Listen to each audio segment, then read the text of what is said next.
Welcome to today's Topic TV. Sa bawat sulok ng ating komunidad, ang mga security guard ang nagsisiguro ng ating kaligtasan at kapayapaan. Sila ang mga tahimik na bayani na araw-araw na nagbabantay sa ating mga paboritong lugar. Magpatrolya at magbantay sa paligid ng establishmento, siguraduhin ang kaligtasan ng mga mamimili at empleyado. Ang mga security guard ay kailangang alerto at handang tumugon sa anumang banta. Ang kanilang trabaho ay hindi lamang pagbabantay, kundi pati na rin ang pagtulong sa mga mamimili.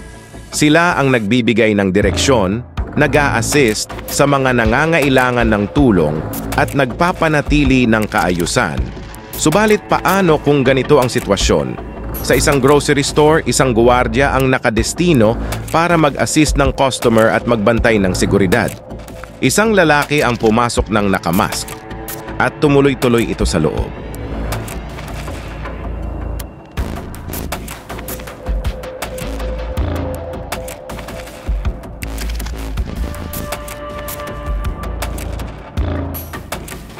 At dahil abala siya sa ibang customer na kanyang pinapapila, hindi na niya natutukan ng tingin ang lalaking pumasok.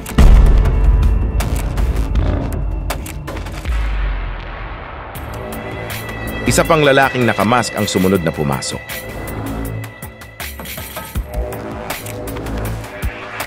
Maya-maya pa ay pumuwesto ang lalaki sa likod ng gwardiya at nagkunwaring bumibili.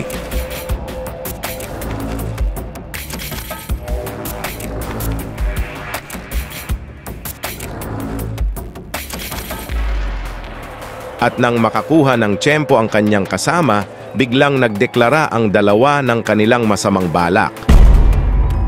Akma namang bubunot ang gwardiya, subalit naunahan na siya ng mga ito. Agad na yumuko ang gwardiya. Nakuha sa kanya ang kanyang armas at di na ito nakapalagpa.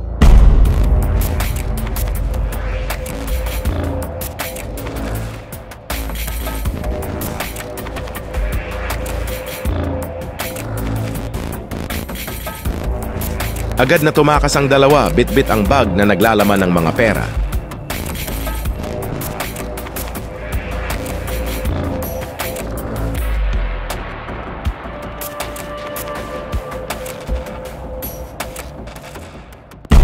Sa inyong palagay, tama ba ang ginawa ng gwardiya?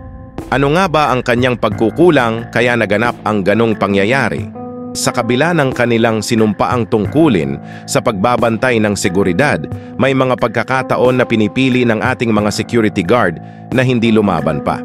Una sa lahat, ang kanilang pangunahing tungkulin ay ang protektahan ng buhay, hindi lamang ang ari-arian. Sa sitwasyong ito, dalawa ang may hawak na armas. Kung lumaban ang guard, malaki ang posibilidad na may masaktan o mamatay. Kasama na siya, mga empleyado at mga mamimili. Ang pag-iwas sa karahasan ay isang mahalagang aspeto ng trabaho ng isang security guard. Ang kanilang desisyon ay bunga ng kanilang pagnanais na protektahan ang buhay ng lahat, kasama na ang sarili nila. Huwag natin silang husgahan agad. Sa halip, pahalagahan natin ang kanilang tapang at dedikasyon sa kanilang trabaho. Kung nagustuhan ninyo ang video na ito, huwag kalimutang mag-like, mag-subscribe at i-click ang notification bell para lagi kayong updated sa mga bago nating topics. Maraming salamat sa panonood at magkita-kita tayo muli sa susunod na video.